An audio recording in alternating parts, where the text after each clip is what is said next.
When I left my job 2 years ago, I thought working for myself would give me a lot more free time, to try new hobbies, relax a bit, maybe doing things I had always put off. But honestly, freelancing ended up being way busier than I expected. You've got to take on more work just to stay afloat, and sometimes that means working weekends too. So, no, it hasn't exactly been more free, at least not yet. That said, it's different from a job. With freelancing, there are quiet patches. And over time, if you figure things out, you can build systems that help you earn more while working less. That's the goal I'm working towards. In this video, I just want to share what that whole shift has actually felt like, and small things that make a big difference when you're working for yourself.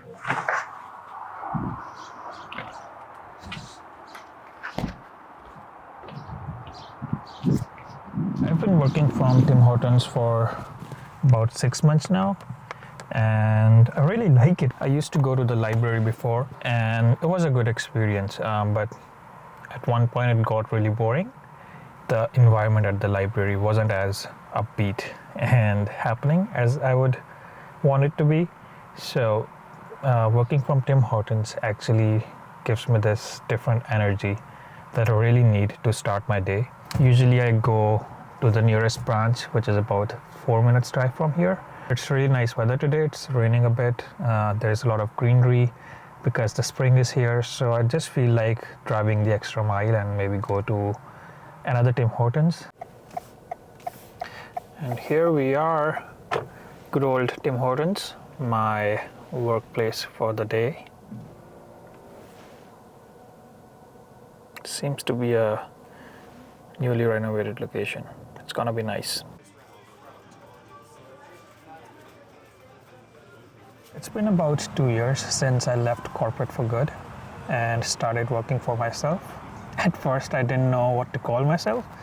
I would call myself a freelancer. Sometimes I would call myself a business person. And I think as I've worked these 2 years, I am just someone who likes working for myself.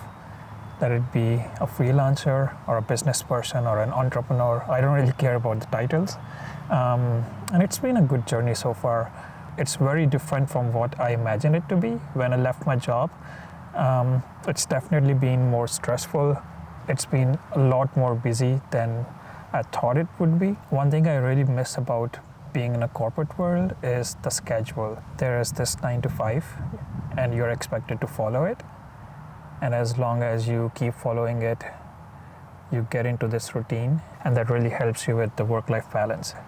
I thought I would be able to discipline myself and keep up with that 9 to 5 working hours, even if I was working for myself. But it's definitely been a challenge because I get to set my own deadlines, I get to make my own schedule. So most of the times it's really difficult to just keep up with the work. On the good side, I like that it's very flexible. I'm able to start later in the day if I have something in the morning, or if I've been up late at night. On the other days when I have a lot of work, I'm able to wake up early in the morning, start fresh, maybe work from the library, work from home, work from maybe a coffee shop, and I really enjoy that freedom. But on the other side, it gets really difficult to keep on going with that schedule.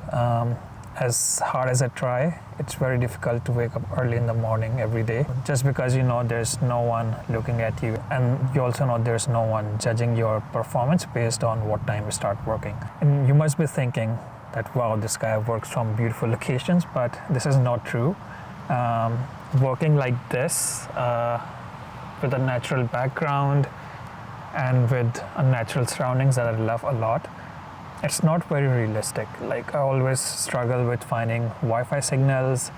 5G is not always working. And as much as I would like to work from anywhere, working from places like these is also not ergonomically healthy for your body, because you don't always get very comfortable seating. In this 2 years of working for myself, I've learned that freelancing is definitely not for everyone. You have to pick and choose your battles. There will always be some things that you liked a lot, and no matter what you do, there will always be a few things that you don't like at all. a few things that you hate, and a few things that you love. Keeping a balance in between these is really important. At the end of the day, the work always gets done, but what really matters is how you feel while doing it. Whether you're working from a coffee shop, your living room, or a library, finding that balance between productivity and peace is the real challenge. Freelancing isn't always as glamorous as it looks, but for me, the freedom to choose how I work is worth it. If you're on a similar path or thinking about making the leap, just remember the goal isn't to be perfect, it's to feel fulfilled.